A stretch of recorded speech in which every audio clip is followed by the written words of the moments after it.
first impression of Sho was probably that he was Japanese, because I haven't really seen anyone Japanese at the school. And as soon as I saw him, I could pretty much tell that he was Japanese because of the way he dressed. When I first met Sho, we were trying out for soccer, and he was really quiet, didn't really speak much English, didn't really talk that much. I just thought he was a funny guy, didn't really care, and and I don't know, he was just a lot of fun. He was loud and all over the place. I saw him dancing at tables at lunch, and I was like, whoa, that guy's tight, I want to hang out with him.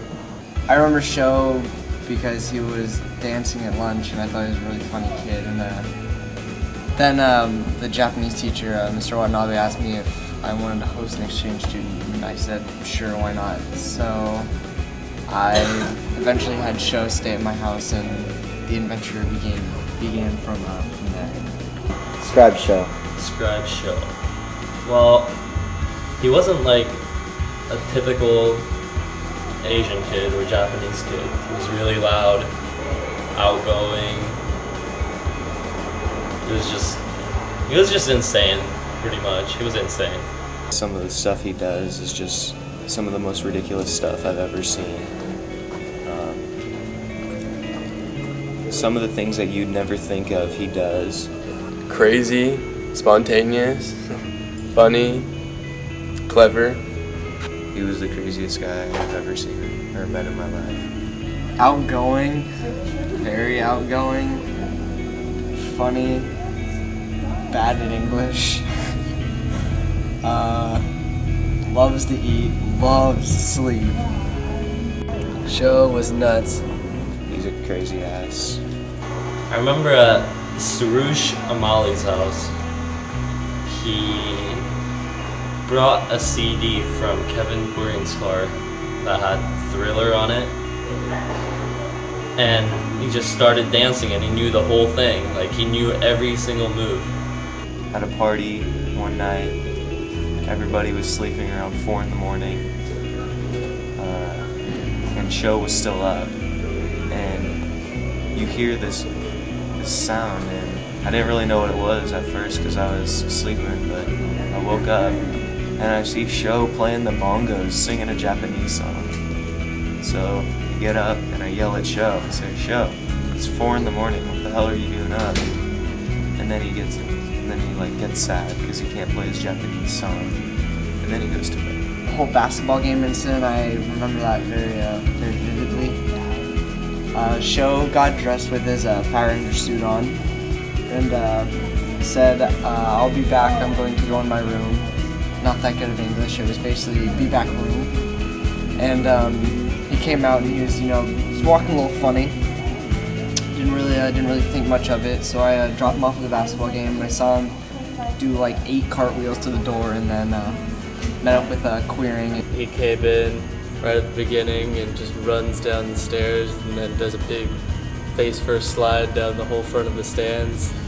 And then he's cheering out there, and whenever the cheerleaders were introducing the fans and they'd high-five him, he'd go up with them and cheer with them and high-five them.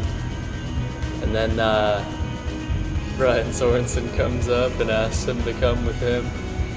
And he goes away for a while, and then he comes back and he's crying and it says he has to go home.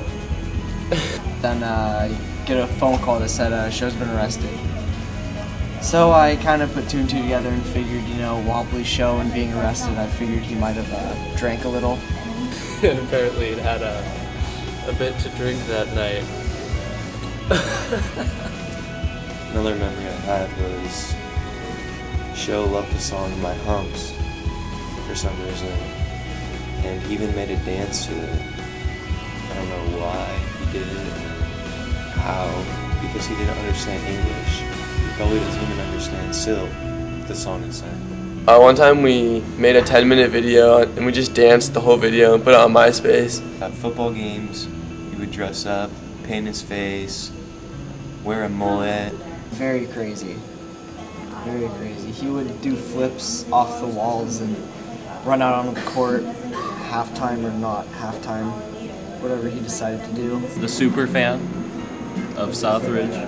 Just go crazy. I mean, he would go nuts. I've never seen anyone at Southridge like be that crazy or freak out like him. I'd say he was the best cheerleader ever.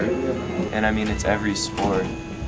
Football, in baseball when he played, he just went crazy. He didn't care what people thought and was just crazy. Here, he didn't really have to fit in or like pretend to or calm himself down or anything. He just kind of had no filter, and he was loud and didn't care, and he was all over the place. So that's what I think made him stand out. Always had fun. I think that he was an exchange student from Japan. Like, everyone would be like, oh, he's from Japan, he's an exchange student, he must be quiet, he must not have any friends. But this was different. He was different, you know, like, he talked all the time, he went nuts at games, he just liked to have fun. He's really curious, very curious person. He was friends with everyone. He was an exchange student. I don't know. And he was tight and funny. He could fit in. He loved to tell jokes or play jokes on you just to make your day better. The fact that he was Sho Fujimori, I think, made him unique enough. Well, he didn't speak English, so that was kind of cool. And he was a 18-year-old bartender in Japan, which was cool. Dressing different, acting different than everyone thinks that he would, just being extremely outgoing.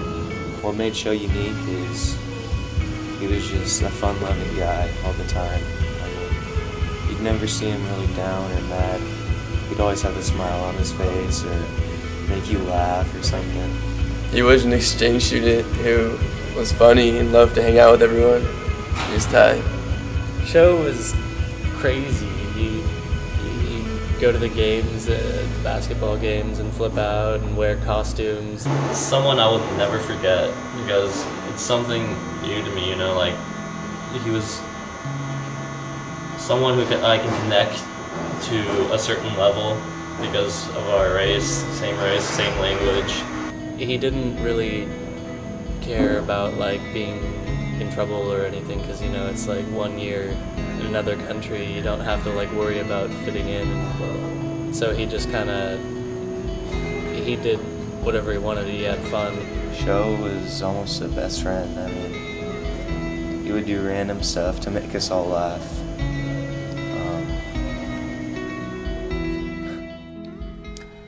From the first moment that I met him, I knew that he wasn't your everyday kind of guy.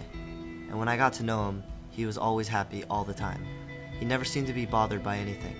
I realized that the world could use a lot more people like Sho. Everyone loved him because he loved everybody else. I refuse to believe that he was putting on an act while he was in America. You can't fake that kind of pure happiness and kind-hearted nature that he touched everyone around him with.